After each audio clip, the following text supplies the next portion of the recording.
a pu s'engager collectivement, sans peur et sans reproche, dans un mouvement qu'on fait assez compliqué, les revendications patriotes, républicaines et démocratiques.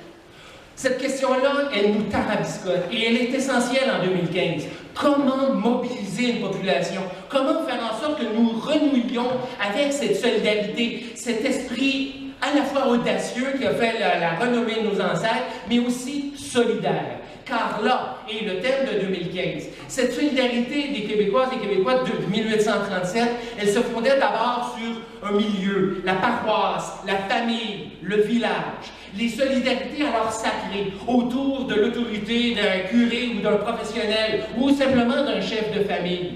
Ces réseaux tricotés serrés trouvaient leur origine dans le milieu autochtone, mais ils trouvaient aussi leur origine dans la vieille Nouvelle-France. De la même manière, les idées républicaines et révolutionnaires avaient fait leur chemin depuis la Révolution américaine de 1775. Tout compte fait, c'est avec cet esprit de solidarité, d'entraide, mais aussi d'audace que vous convie la 12e Journée nationale des Patriotes. Cette année, la journée célèbre cette solidarité liant les Québécois de toute origine, tissés serrés autour de leur attachement au sol, à leur langue, à leur tradition, fidèles à leur nature et soudés par une solidarité et par un sens de l'entraide sans lequel aucun mouvement collectif national, comme je le mentionnais, et là, je me permets de le rappeler, le fameux décret qui nous lie ici, le décret de novembre 2002, proclamé par le gouvernement de M. Bernard Landry, nous avons choisi d'honorer de cette manière la mémoire des hommes et des femmes qui, depuis l'implantation des institutions parlementaires en 1791, ont milité pour les droits de la majorité, dont celui d'un peuple à se gouverner. En se décrochant de nos origines historiques, en perdant de vue nos origines, nous perdons de vue aussi la validité et la pertinence des combats qu'il nous faut effectivement mener en 2015. Ce n'est pas, le combat pour la mémoire n'est pas le seul qui nous appartient, mais il demeure dans tous les cas essentiel.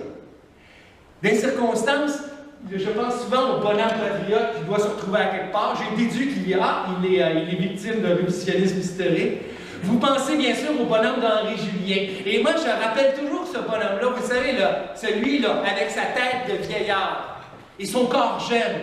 Ce dessin-là, il demeure une icône dans l'histoire du Québec, pas parce qu'il est violent, pas parce qu'il invite à prendre la rue, mais d'abord parce qu'il nous interpelle. Il nous interpelle parce que c'est le passé qui interpelle le présent.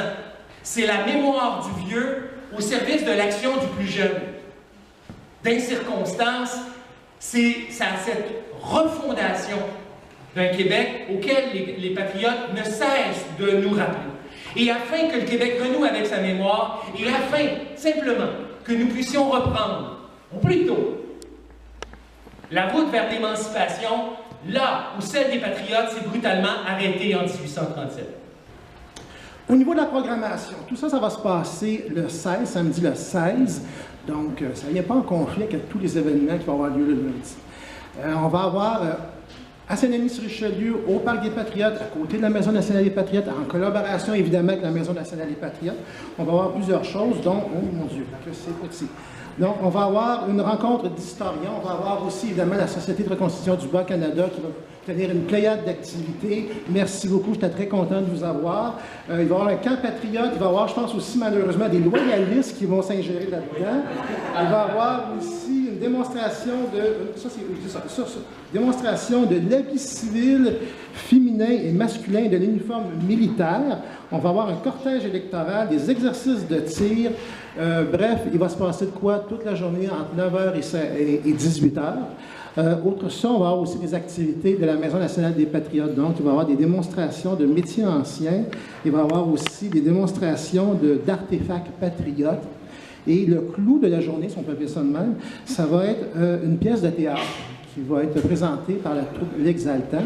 Donc, ça va être une pièce de théâtre qui va jouer à 2 heures à Saint-Denis, soit à l'extérieur, s'il fait beau, ou dans la grange juste à côté, s'il ne fait pas beau. J'inviterai maintenant Nathalie Laberge, directrice générale de Richelieu Saint-Laurent, à s'approcher pour nous parler de la deuxième partie de la journée du 16, c'est-à-dire un banquet. Ça me fait plaisir pour faire suite à la grande foire à Saint-Denis. Ça me fait plaisir de tous vous inviter à la grande tablée des Patriotes à Saint-Hubert au restaurant Ancêtre, dans un beau décor champêtre avec une animation festive, de la musique folklorique, on va taper du pied et aussi on va recevoir la tribu des perdus qui sont des conteurs vraiment très intéressants.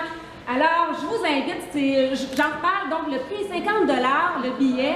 On est plusieurs et si ça vous tente encore de venir, de vous inscrire, venez me voir après la cérémonie, ça va me faire plaisir, on va vous inscrire puis on va savoir. Lundi, la Société nationale des Québécois de Saint-Hubert vous invite à 11 h au tout nouveau parc du patriote Joseph Vincent pour l'inauguration d'un monument en l'honneur de ce patriote.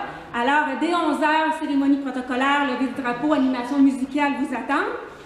Et puis plus au sud, la Société nationale des Québécois, Gérard Saint-Arnaud, vous invite à Saint-Jean-sur-Richelieu à midi, sur la bande du canal de la magnifique rivière Richelieu, à l'église numéro 9 pour une marche patriotique. Alors, présentez-vous avec vos casseroles, gazous, flûtes, tambours, ça sera le temps de faire du bruit.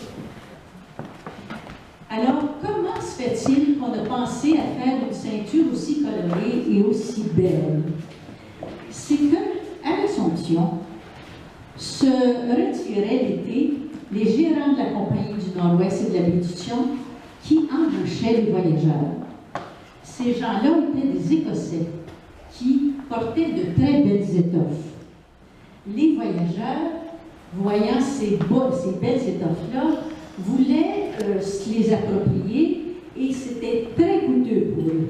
Parce qu'un Écossais, c'est capable de faire des affaires payantes. Hein? Alors, les femmes de l'Assomption, surtout, en tout cas de la région de l'Assomption, ont pensé à créer une pièce vestimentaire qui serait décorative et qui créerait l'envie autant que ces belles étoffes écossaises-là. Ces femmes-là savaient tresser, parce que les ceintures ne sont pas tissées, elles sont tressées. Il existe la version tissée, mais celle qui existait dans ce temps-là était uniquement tressée. Alors, c'est un savoir-faire qui a été transmis oralement, parce qu'il n'y a pas d'institution qui s'est consacrée à ça. Et heureusement, les gens de la Nodière, parce que c'est des là qui tissuent ce savoir-faire, ont su se le transmettre jusqu'à aujourd'hui sans qu'il y ait de brisure. Pour réchauffer un peu les colons qui bûchaient, j'illuminais leur nuit avec mes feux follets. De veiller en veiller, partout en Nouvelle-France, à force de semer des légendes et des contes, je changeais vos ancêtres en de fiers mastodontes, en les faisant tenir debout sur l'espérance. Tout le long du Saint-Laurent, je faisais lever la fête. À ma façon, j'avais les allures de prophète. Et s'il est vrai que nul n'est prophète en sa terre, je n'ai jamais eu d'autre patrie que l'hiver. 1759, à Québec, soir de brume, j'ai rencontré Wolfe au pied de la falaise. Il a bien négocié, alors, sans rancune, j'ai montré le chemin à l'armée anglaise. Et j'ai commencé ma collection d'armes avec celle des morts aux plaines d'Amara.